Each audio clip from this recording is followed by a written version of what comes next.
The Lexington was the epitome of luxury, a place where power and wealth converged under the soft glow of crystal chandeliers.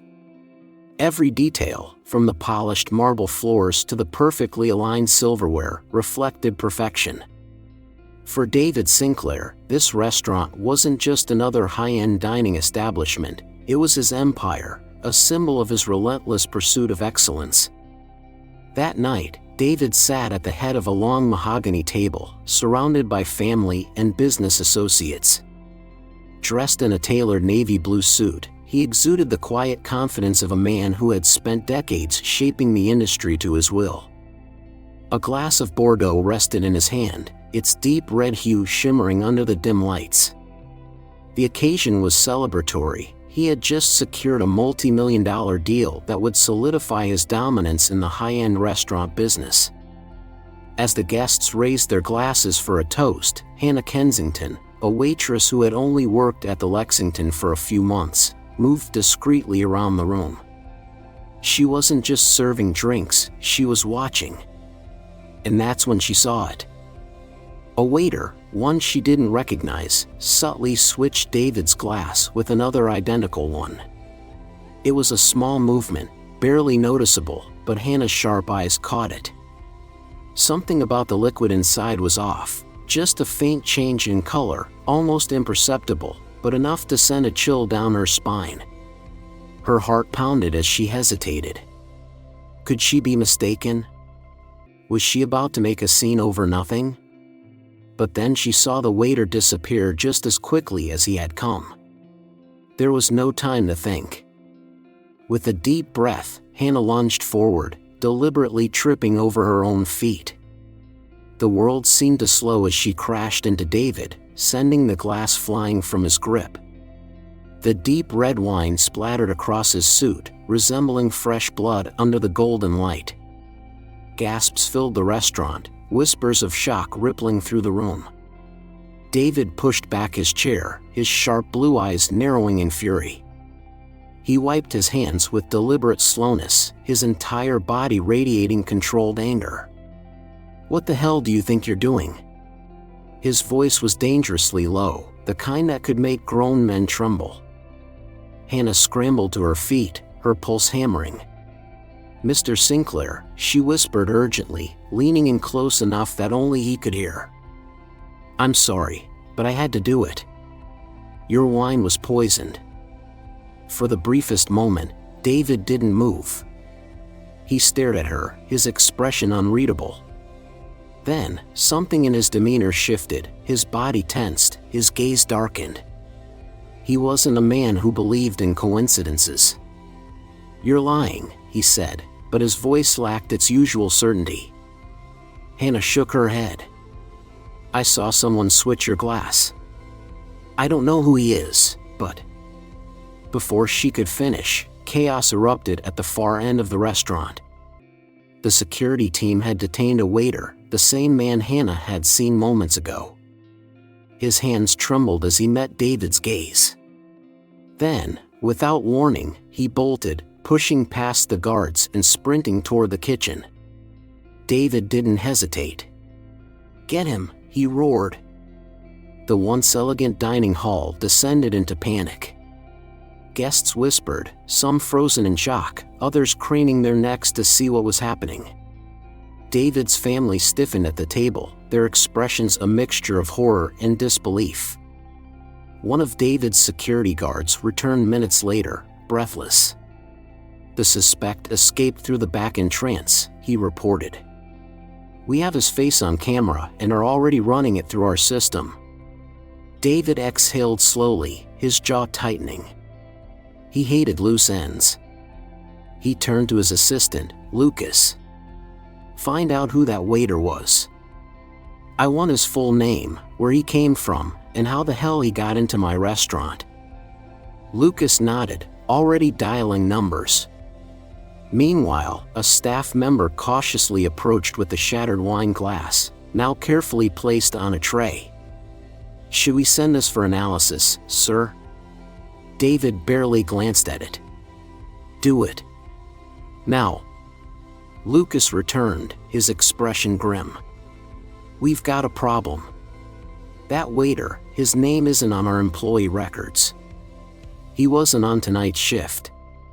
He shouldn't have been here at all." David's fingers curled into fists. Someone had infiltrated his restaurant, stood close enough to poison him, and nearly succeeded.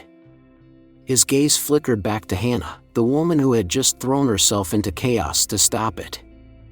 "You work here," he said, his voice measured. "But I assume you have no personal reason to care whether I live or die." Hannah crossed her arms. "That's an interesting way to thank me." David's lips twitched in something that almost resembled amusement, but it was fleeting. "I want to know why you did it. You could have ignored it. It wasn't your problem."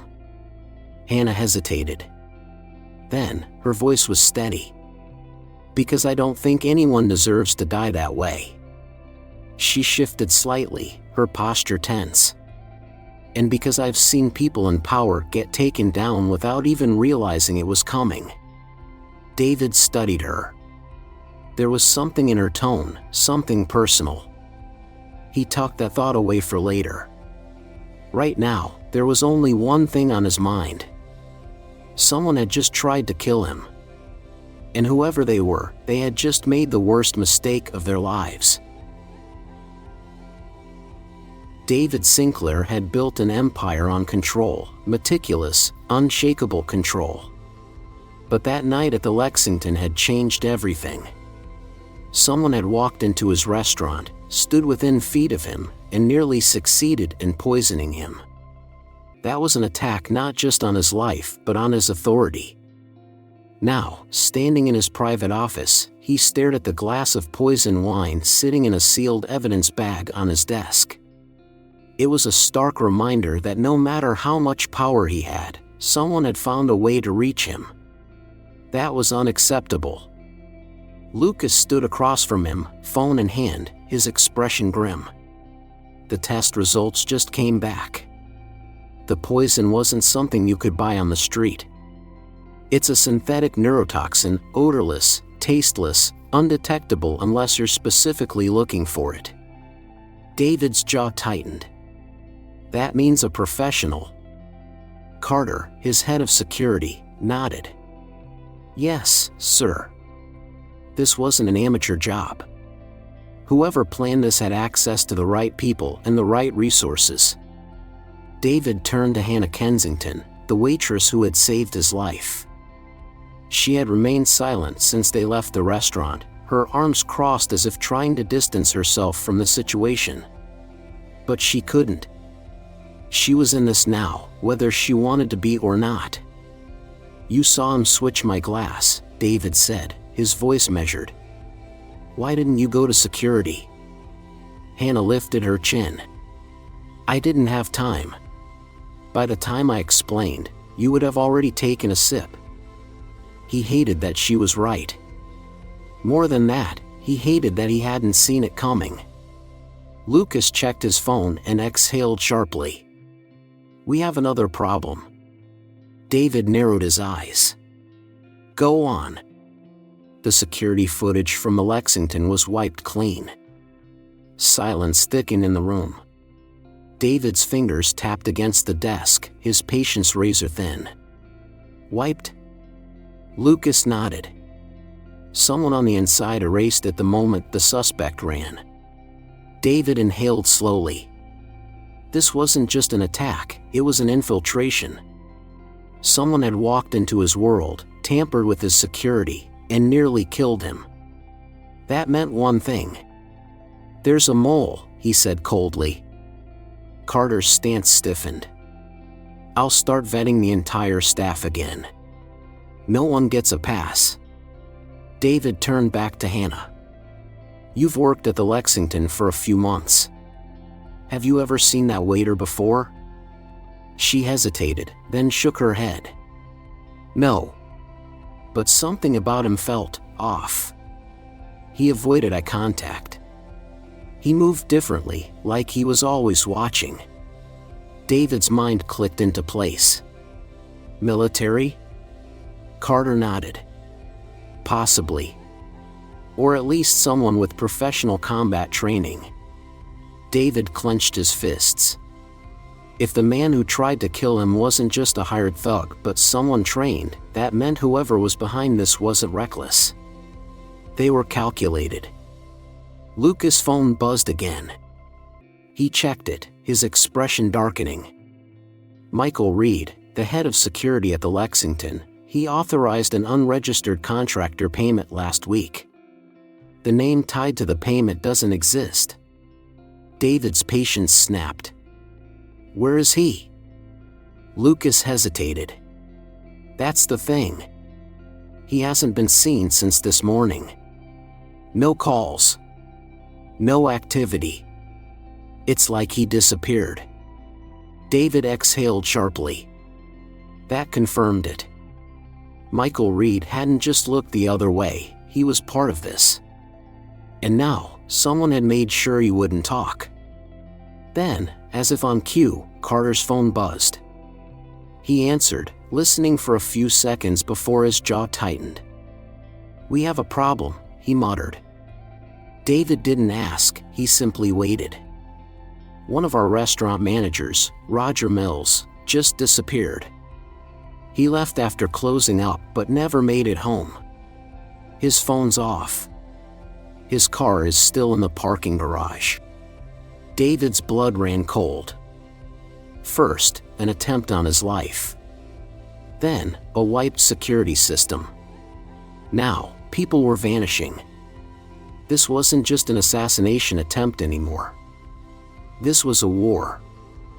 "Find him," David ordered. Carter nodded, already making calls. The next few hours were a blur of activity, tracking leads, reviewing records, following the faintest hints of a trail. But when they finally found Roger Mills, he was barely conscious, slumped against a stairwell in the parking garage. David knelt beside him. "Who did this?" Mills groaned, his voice weak. I don't know. They grabbed me, said I needed to deliver a message." David's pulse pounded. "What message?" Mills swallowed hard. "Stay out of the way, or next time, it won't be a warning." Carter cursed under his breath. Lucas ran a frustrated hand through his hair. Hannah, standing a few steps back, exhaled slowly. David, however, didn't react. Not outwardly. But inside, something shifted. They wanted to make him feel vulnerable. They wanted him to be afraid. Big mistake. David straightened, adjusting his cuffs as if nothing had happened. "Take Mills to the hospital. Put security on him 24/7. Carter nodded. "And after that?" David's gaze was sharp, cold, unrelenting. "Now?" He exhaled, his voice like steel. "Now we hunt." David Sinclair had spent his life understanding power. He knew how to acquire it, how to wield it, and, most importantly, how to protect it. But there was one rule even he had nearly overlooked: the greatest threats don't always come from the outside. Sometimes, they come from within. For weeks, David had been unraveling the tangled web of deceit surrounding the attempt on his life. The poison wine at the Lexington, the missing security footage, the vanishing employees, all of it pointed to something much larger than a mere business rivalry. Someone with money, power, and inside access had orchestrated it. Now, he knew who. Patrick Sinclair. His own brother. The evidence was indisputable. Lucas had traced the money, the payout to the hitman, the shell company transactions, and the offshore accounts. Every trail led back to one name: Patrick. David sat in his penthouse office, the weight of the betrayal settling over him. He wasn't surprised. Patrick had always been reckless, envious, desperate to prove himself. But hiring someone to kill his own brother? That was another level of ambition. Lucas stood nearby, arms crossed. "So, What do you want to do?" David didn't answer immediately.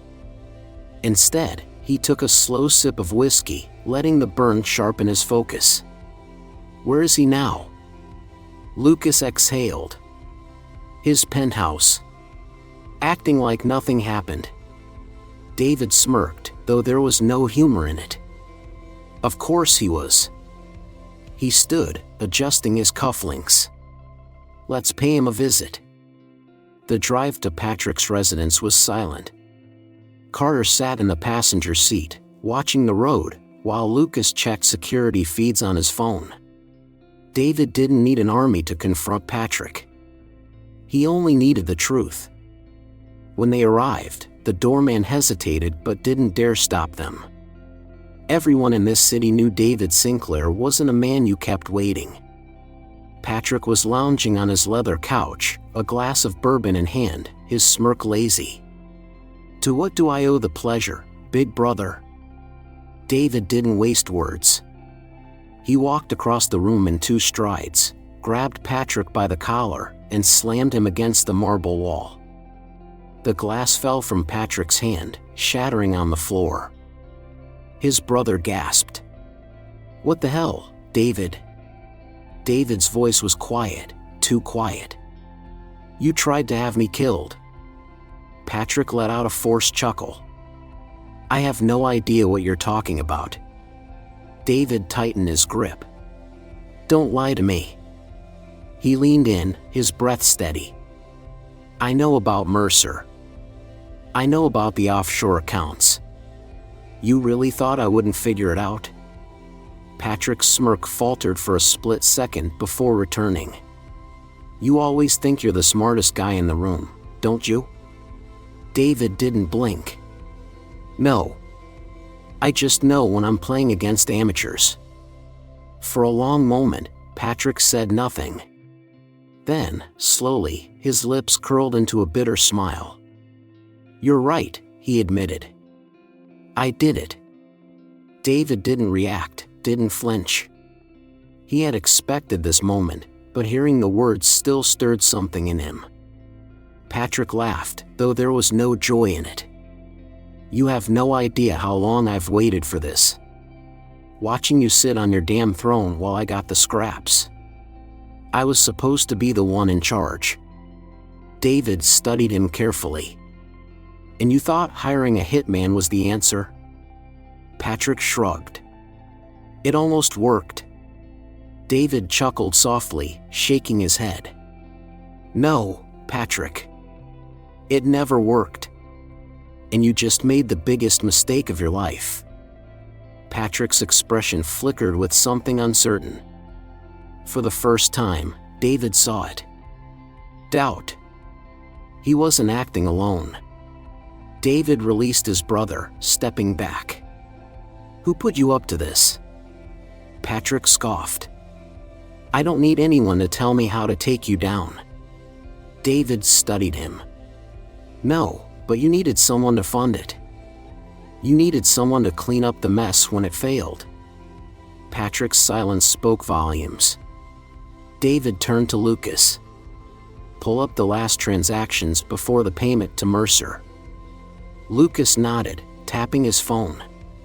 Within seconds, he found it. His face darkened. The money didn't come from Patrick. He looked up. It came from Richard Davenport.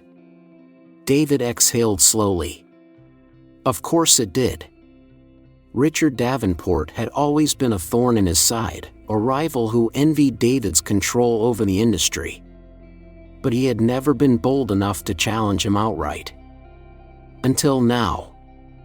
David turned back to Patrick. "You were just another pawn." His brother's jaw clenched. "I don't need Davenport." David shook his head. "You already lost. And now, so has he." He stepped toward the door, glancing over his shoulder one last time. "Enjoy what little time you have left as a Sinclair." Patrick's voice was laced with bitterness. "What are you going to do?" David smirked. "Something you never could." He walked out. Because now, he knew exactly who he was hunting next. David Sinclair had spent his entire life staying ahead of his enemies. He built his empire on discipline, precision, and control. But in the past few weeks, someone had dared to challenge him, not just as a businessman, but as a man who understood power. First, an attempt on his life. Then, a betrayal from within his own family. And now, he knew who had been pulling the strings. Richard Davenport. A longtime rival, but never one who had dared to strike so boldly. Until now. David had given him the chance to play fair. Davenport had chosen war instead. David wasn't going to play defense anymore. It was time to make his move. Sitting in his penthouse, he sipped his whiskey as Lucas and Carter laid out the plan. "We spread the word that you're pulling back on the European expansion," Lucas said. "Leaked it to just the right people. If Davenport thinks you're weak, he'll go for the kill." David smirked. "He'll try." Carter folded his arms. "If he believes you're losing control, he'll make a move against your US assets next. We already have someone monitoring his financial activity." David nodded. "The moment he acts, I want to know." Hannah, standing near the window, raised an eyebrow. "And when he does?" David leaned back. His voice was calm, certain. "We take everything from him." It didn't take long. 3 days after the leak, Davenport made his move. He funneled money into a hostile takeover attempt on Sinclair's Chicago properties, thinking David was too distracted, too weak to stop him. But David had been waiting. As soon as Davenport's funds were transferred, David's team froze his accounts, blocked the transaction, and left him completely exposed. The call came at exactly 10 a.m. David answered, his voice smooth. "Richard." There was a pause. Then Davenport's voice came through, tight with barely contained fury. "You think you're clever?" David swirled his whiskey. "I don't think, Richard. I know." "You have no idea what you're doing," Davenport growled. David chuckled. "No, Richard. You had no idea what you were doing. You should have stayed in your lane." There was silence on the other end. Then, quietly, Davenport said, "You don't understand who you're really up against." David's smirk faded. Because that wasn't a threat. It was a warning. David hung up, his mind working fast. He turned to Lucas. "Who else is funding him?" Lucas tapped his phone, reading the newest reports. His face darkened. "It's not just Davenport." David's jaw clenched. "Who?" Lucas hesitated. Then he said a name that made the room go silent. "Vanguard Holdings." David exhaled slowly. Davenport had never been the real mastermind. He was just another pawn. The real threat was bigger than a business rivalry. It was an organization with power, reach, and influence far beyond anything David had faced before. Hannah spoke first. "You knew this wasn't just about you, didn't you?" David nodded. "I suspected." Carter's expression hardened. "So, what now?" David set his glass down, his mind already working through the next move. Now, this wasn't just about revenge. It was about survival. And if Vanguard Holdings thought they could control him the way they controlled others, they had no idea who they were dealing with. David Sinclair had spent years controlling the game, ensuring every move he made was calculated, precise. But this time, someone had made the first move against him. They had tried to kill him. They had erased security footage, cleaned up loose ends, and manipulated his brother into betraying him. And when that wasn't enough, they had sent him a message, a warning shot aimed at his mother. That was their last mistake. Because now, David was coming for them. And he knew exactly where to start. For days, David had followed the money. The wire transfers. The hidden accounts. Everything pointed to Vanguard Holdings, the shadowy organization pulling the strings behind Richard Davenport and Patrick Sinclair. But Vanguard wasn't just another corporate entity. It was old money, the kind that operated above governments, above laws, above the rules that kept normal people in check. And its headquarters? Zurich, Switzerland. David didn't hesitate. He booked a private jet and made arrangements. Lucas, his right-hand man, secured contacts on the ground. Carter, his head of security, ensured that they would have the firepower they needed, just in case. And Hannah Kensington, the waitress who had saved his life, the woman who had uncovered the mole in his organization, insisted on coming. David had stopped questioning her instincts. She noticed things. And right now, he needed someone who could see what others missed. Zurich was cold when they landed, the December air sharp as a blade. The financial district glittered in the early evening, a fortress of glass towers and silent transactions worth billions. Lucas checked his phone as they climbed into a waiting SUV. The transfer we traced, it landed in an office downtown. Small, private, no visible ties to any major firms. He looked up.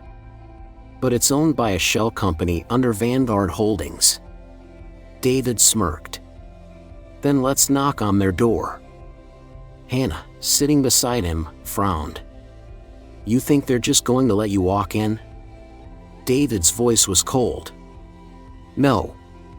But they're going to wish they had. The office building was sleek, modern, designed to blend in. But nothing in Zurich was harmless. David and his team walked through the glass doors without hesitation.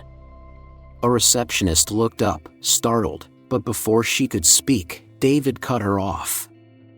We have an appointment. Her fingers hesitated over the keyboard. With whom? David's smirk didn't waver. Tell your boss I'm here to collect. A tense pause. Then, a discreet button press. Within moments, a door at the end of the lobby clicked open. David led the way down a dimly lit corridor lined with empty offices. At the end of the hall, a man waited. Reinhard Kessler. David had heard the name whispered in financial circles, a ghost, a man who didn't officially exist, but whose influence was felt in offshore accounts and international trade deals. Reinhard smiled as David approached. Mr. Sinclair. I was wondering when we'd finally meet. David didn't smile back. You should have expected me sooner. Reinhard exhaled, a hint of amusement in his expression. You've been very persistent. I admire that. David stepped closer, voice low. You tried to have me killed. Reinhard tilted his head slightly. If I had tried to kill you, Mr. Sinclair, you wouldn't be standing here. Lucas muttered under his breath, he's stalling. David's instincts told him the same thing. Then, boom. The building shook as an explosion rumbled through the foundation. Carter cursed. That was the damn parking garage. Reinhard smirked. Insurance, Mr. Sinclair. I can't have you walking out of here easily. David exhaled slowly. You really think this changes anything? Reinhard's smirk didn't fade. Not at all. It's just a reminder, you don't control everything. David took a step forward. His movements were calm. Too calm. Then, with lightning speed, he punched Reinhard in the throat. The older man stumbled back, choking, eyes wide. Before he could recover, David grabbed him by the collar and slammed him against the glass wall, the panel cracking under the force. David leaned in, his voice deadly. "Tell me, Reinhardt, when was the last time someone scared you?" Reinhardt clawed at David's wrist, struggling to breathe. But David didn't let go. "I don't need to control everything," David murmured. "Just you." Then, a gunshot. Not from Carter. Not from Lucas. From Hannah. She had pulled the trigger without hesitation, hitting the security guard behind them before he could fire first. The body hit the ground with a dull thud. David smirked. "Good aim." Hannah exhaled, still gripping the gun. "I wasn't going to wait for him to shoot me first."